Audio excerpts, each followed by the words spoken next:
जब से मैंने इस पाखंडी बाबा धीरेंद्र शास्त्री पर मैंने उंगली उठाई है, तब से इसके अंधभक्त मेरे पास मेल करते हैं और कमेंट बॉक्स में लिखते हैं, निरी सारी धमकियां आती जा रही हैं, फोन किए जा रहे हैं, मेल्स किए जा रहे हैं कि बाबा को पता है कि हमसे भी धुरंधर बहुत पड़े हैं। लेकिन ये पाखंडी बाबा धीरेंद्र शास्त्री अपने आप को शेर समझता है ना, तो ये भेड़ बिल्ली वाला इन लोगों का कर्म ही ये है कि आप लोगों का पैसा खींचना, आपको पूरी तरीके से बर्बाद करना।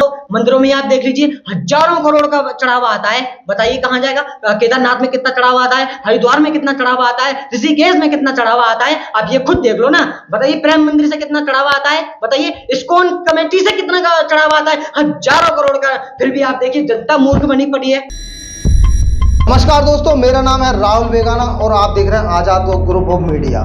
इस समय मेरे साथ हैं जो कि खुद आजाद ग्रुप ऑफ मीडिया के एडिटर हैं, एंकर हैं और एनालिस्ट हैं। तो बहुत बहुत धन्यवाद है सोनू जी आपका। जी बिल्कुल, आपका भी धन्यवाद। इस समय मेरे साथ एनालिस्ट करने के लिए सोनू आजाद जी, जो कि लगातार बाबाओं को अपने निशाना साधते रहते हैं, उन्हें अपनी मेन रडार पर रखते हैं। तो सोनू जी, आप इस समय बाबाओं को लेकर के क्या कहना चाहेंगे? देखिए, मैं ये जो कहना चाहूंगा कि जो पाखंडी बाबा धीरेंद्र शास्त्री कह सकते हैं, पाखंड फैलाने वाला है, और इसकी जगह कुछ और भी बाबा हैं जिनका मैं अभी फिलहाल में एनालाइज नहीं कर पाया हूं सही से। लेकिन पाखंडी बाबा धीरेंद्र शास्त्री के बारे में मैं कुछ बातें बताने वाला हूं जो कि फुल एक्सपोजेड होंगी, और दो चार बाबा को और ले लेंगे जिस तरीके से पाखंडवाद दुनिया में फैल रहा है। जी। अच्छा, ये बाबाओं की बात होगी, आप कथावाचकों को लेकर के क्या समझते हैं? जैसे देवकी नंदन जी हैं, ये तो ठीक है ना? अरे ये कहाँ से ठीक समझ रहे हो आप? जनता ही तो ठीक समझ रही है इसको।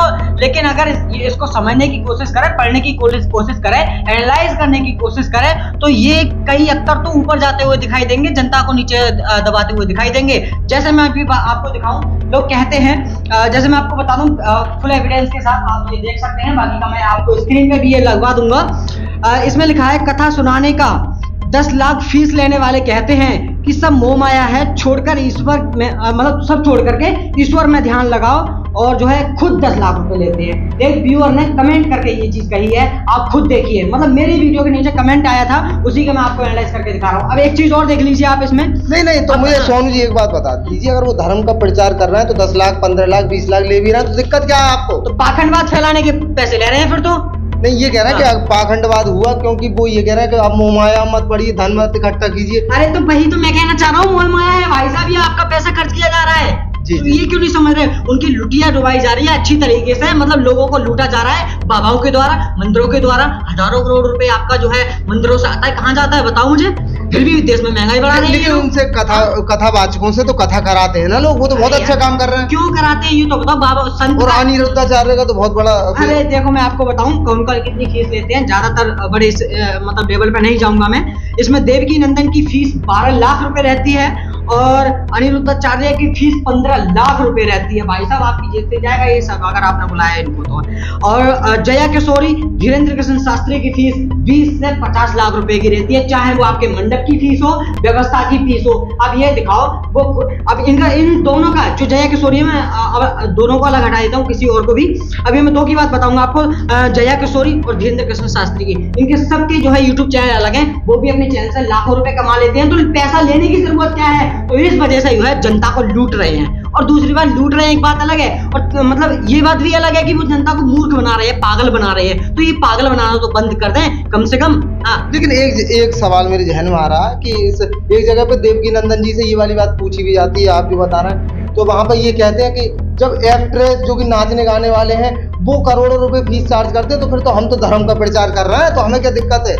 ये धर्म का प्रचार करते हैं तो ये देखे ना, अगर जो ऑडियंस मतलब पैसे खर्च करती है उनमें, क्या वो उसी नॉलेज को लेने जाती है? मतलब कम से कम सही चीज का तो मायने रखे, गीता को पढ़ ले घर पे आकर के, अम्बेडकर को पढ़ ले सही से आकर के, तो वो इन लोगों के पास क्यों जाती है जबकि वो पाखंडवाद फैलाते हैं? तो ये भी तो सोचना चाहिए जनता को। मैं खासकर ये कहूंगा, मैं बाबा को थोड़े कम लेवल पर गलत बताऊंगा, क्योंकि जनता चुनती है बाबाओं को और पाखंडवाद को, क्योंकि वो उनको मोहित कर लेते हैं। बाबा जो लोग होते हैं, अट्रैक्शन जो होता है, क्योंकि उनकी बातों में आप लोग फंस जाते हैं और आप लोग भी फंस जाते हैं उनकी बातों में, तो वो अट्रैक्शन करते हैं। उसी वजह से आपका देखिए, इन लोगों का कर्म ही ये है कि आप लोगों का पैसा खींचना, आपको पूरी तरीके से बर्बाद करना, आपको नॉलेज से अननॉलेज करना। जी जी, बहुत बहुत धन्यवाद ऑडियंस। आप देखिए कितने नुकीले और धारदार हथियार से ये बाबाओं की काटते रहते हैं। तो सोनू जी क्या डेटा है, आप जरा मुझे दिखा दीजिए। डेटा ये है, जनता खुद दिमाग लगाए, दिमाग से सोचे। एक लड़की बिहार की है, उसने अच्छी तरीके से चप्पल मारने की बात तक की है उनने। चलो चप्पल मार गया, मतलब मेरे पास आ गया तो मैं कुछ और भी कर सकता हूँ, बाकी बात छोड़िए।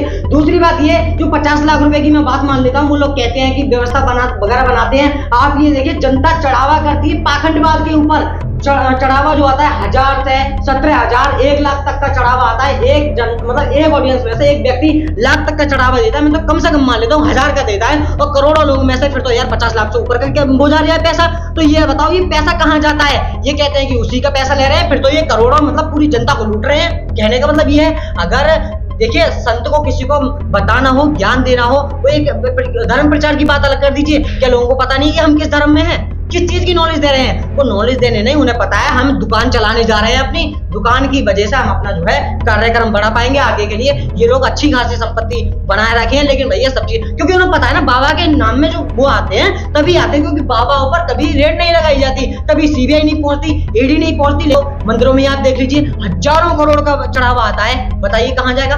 केदारनाथ में कितना चढ़ावा आता है, हरिद्वार में कितना चढ़ावा आता है, ऋषिकेश में कितना चढ़ावा आता है, आप ये खुद देख लो ना। बताइए प्रेम मंदिर से कितना चढ़ावा आता है, बताइए इस्कॉन कमेटी से कितना चढ़ावा आता है, हजारों करोड़ का। फिर भी आप देखिए जनता मूर्ख बनी पड़ी है। तो आप सीधा समझिए, भगवान के प्रति आपको सम्मान रखना है तो आप अपने दिल में रखिए, लेकिन जगह आप केवल बाबा को मत दीजिए, भगवान को दीजिए, अगर आप भगवान को मानते हैं तो। ऑडियंस बड़ी नोटिस करने वाली बात है, इन्होंने ये भी बताया कि जैसे सरकार और ये जो भक्त जो हैं और ये जो बाबा जो है आपस में मिले हुए हैं, तो बड़ी नोटिस करने वाली बात है। आमतौर पे वैसे तो सोनू जी छीलते ही रहते हैं बाबाओं की, तो मैं एक बात और पूछना चाहूंगा, ऑडियंस को क्या आप संदेश देना चाहेंगे? देखिए, मैं संदेश देना चाहूंगा इसी के साथ कि भक्त बने, अंधभक्त ना बने।